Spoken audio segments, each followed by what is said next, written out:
Okay, so you're starting to get familiar with TKO. So today we're going to show you how to add new records into the system and get started. So we'll go straight to policies and procedures, and as you can see we've got a list of probably 300 or 400 policy procedures in there already. So we're going to select a location where we want to add a new record in, and let's say it's just under the sales area there. We pick that spot and we go straight up to the insert new menu and we go click after selected item. So this has created a new document and we're going to give it a name. We'll just call it test for the sake of this demonstration. Then we'll click on the edit button in the toolbar, and now we can customize this document. We can type it up exactly the way we want, we can paste, we can do what we want there. But within TKO we've got this template default sample that you can use. And this default sample puts a preloaded structure in for your documents with a purpose statement, definitions, policy, etc. You can customize this, by the way. So we've created that test document there, and that's one of the first ways, just inserting into the current location. Now the other way is where you haven't yet created your key business area or department, so you've got to create one on the fly. So as you know, with TKO it requires everything to be put under department. So we're going to create a new department. Let's say that we're a plumbing services company or plumbing contractor. So we're going to create a new department called plumbing services and a sub-department called residential. So we simply click OK to save that. While we're here, why not we create another sub-department under plumbing services, and let's say commercial. So we just simply type in commercial, and we can create as many of these as we like while we're here, but this is a way of doing it on the fly. So we're going to select residential as the department that we're going to put this record under. So we go select, and as you can see it's now created the plumbing services department in the bottom left there. It's number 14, and we're now going to give this document a name. On this occasion we'll call it information pack for new clients, and we'll click save in the toolbar and we'll click edit. Now what we're going to do this time is we're just simply going to create a new document here, and we can also, as we get to a further stage, we can also paste from another Word document if you wish, and we'll cover that in a few minutes. So as you can see, it's quite easy creating new documents. This time we're going to add another document in, and this time we'll do it under plumbing services. We'll select the commercial sub-department for our example. We select commercial and we're creating a new document. This time we're going to copy and paste from a Word document just to show you how that comes across. So this document, we'll call it staff induction checklist. We'll go to edit.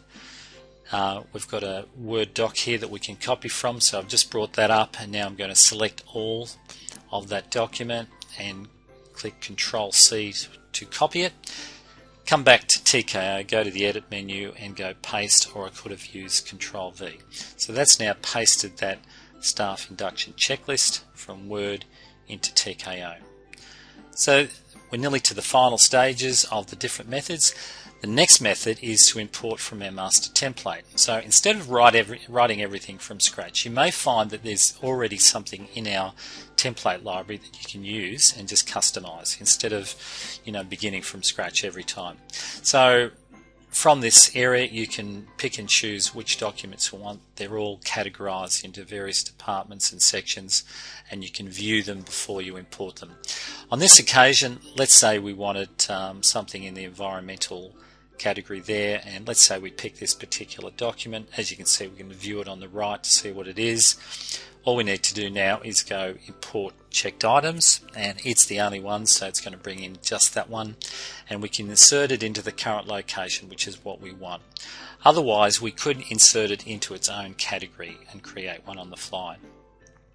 So that's finished, and as you can see it's highlighted that particular document in orange. That's just to indicate that this is a recently imported record. You can clear that color code and resume normal sort of functioning, and we're back to the normal view there now without the orange coding.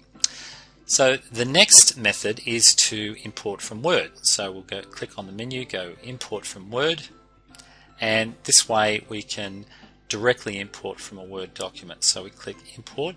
Now go down to the bottom, because there's different file types, and select Word or DocX from this file type. So just click on that, and then just find the record you want to import. On this occasion I'm going to select this one, which is called TKO Design for Your Business. As you check that item, you'll see that the preview of the document comes in the bottom pane, and then you simply click on Import. Now when you import from Word, it creates a temporary category called Imported, which is coloured orange on your left, and the idea of that is just to highlight that these are recently imported records, because you may do 20 or 30 of them in one hit or more, and this categorises them so you can then relocate them to the various departments or create a new department on the fly, which is what I'm going to do now. I'm simply going to rename that temporary category of imported _0 to something else, and on this occasion let's call it, say, business systems. And now I'm going to do the same with the subcategory, imported _sub. We'll call that something else as well. We'll simply call it operations for the sake of this exercise. So there you have it. So that's imported in from Word. Now the final method for adding new documents is go up to the Insert New and simply duplicate the current record. And as it says, it just simply duplicates whatever record you have selected and does a duplicate of it. It puts a pen's copy to the end of the name, so you can clearly see it there. So that concludes our demonstration or our tutorial on this today. Thank you for watching.